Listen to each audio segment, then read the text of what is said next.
Okay, here's question 12, which is the dartboard one in exercise 5.5. So I've simplified the little bit we want, and it tells us that the dartboard has a radius of 23 centimetres. So that's there. There's our 23 centimetres radius, which is going to be the same on the other side because it's a radius.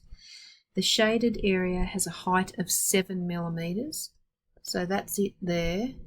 Notice that this is in millimetres, so before we try and do anything with that, I better change it to centimetres so that we're talking in the same units. So I've changed that to 0.7 centimetres because this one is in centimetres. You've got to speak in the same units. Okay, well, just out of interest, that means this side over here is 23 minus 0.7, which that's where I'm getting my 22.3 centimetres. Great, so that's the information to hand. Now let's have a look at what they want in part A. The area of the shaded part, so that's shaded yellow. We want to know that to the nearest square centimetre. Well, I'm going to do, I'm going to understand the fact that because I counted up all the sections of this dartboard and found that there were 20, then the one that I've got here, no, I don't like that colour. That looks a bit yucky. Purple, maybe. So this is actually 1/20th of a circle, what we have here. So anything I do is going to be 1/20th of the full circle. Now you know that when you have, let's just do it in a smaller pen. We'll go that one. So normally when you have a full circle and then you have another circle inside and you want that area in there, you do pi r squared of the big radius. So see that big radius there? Minus pi r squared of the little radius.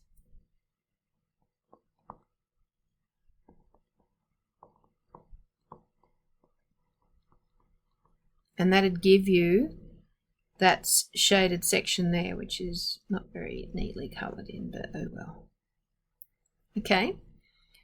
Now we've got actually that here, but we've only got 1/20th of it. So our little bit that we're interested in is only like 1/20th of it. It's not the colour I wanted to colour it in with. It's only about 1/20th of it. So that's why up here we've got 1/20th of pi times the big radius squared minus pi times the little radius squared. Big radius and the little radius, there's not much difference between them actually, but that's okay, we still got to do that. Once I plug that into my calculator, I get roughly 5 square centimetres. So that's part A. Part B, it says, what's the percentage of the shaded part in relation to the whole area of the dartboard to 1 decimal place? So my shaded area, I just figured that out a minute ago. We came up with about 5, so I'm putting that in for my shaded area. The full area would be the whole circle, like all of this, the whole circle. So that would be pi times the big radius squared. That's it there.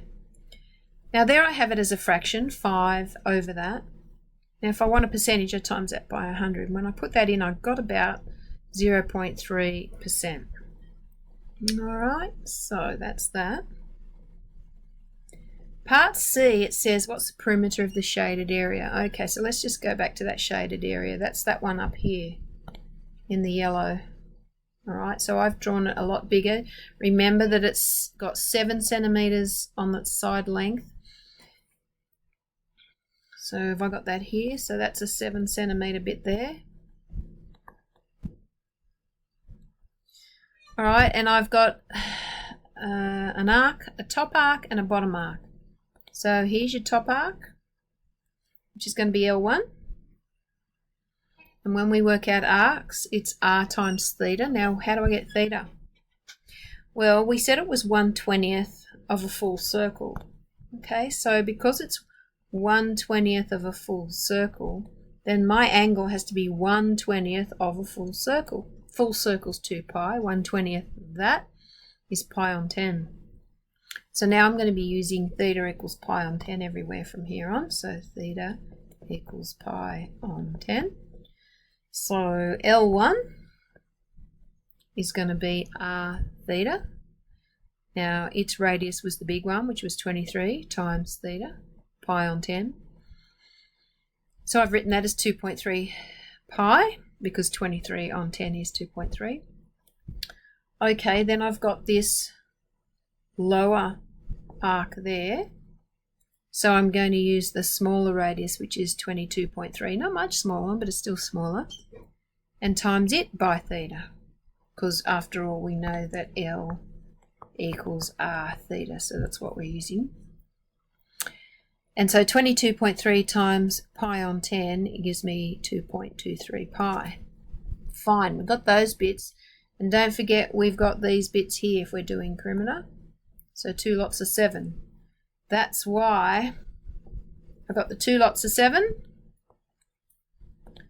I've got the L1 and I've got the L2. That should take me right the way around that shape. That gives me about 15.63 centimetres. Okay.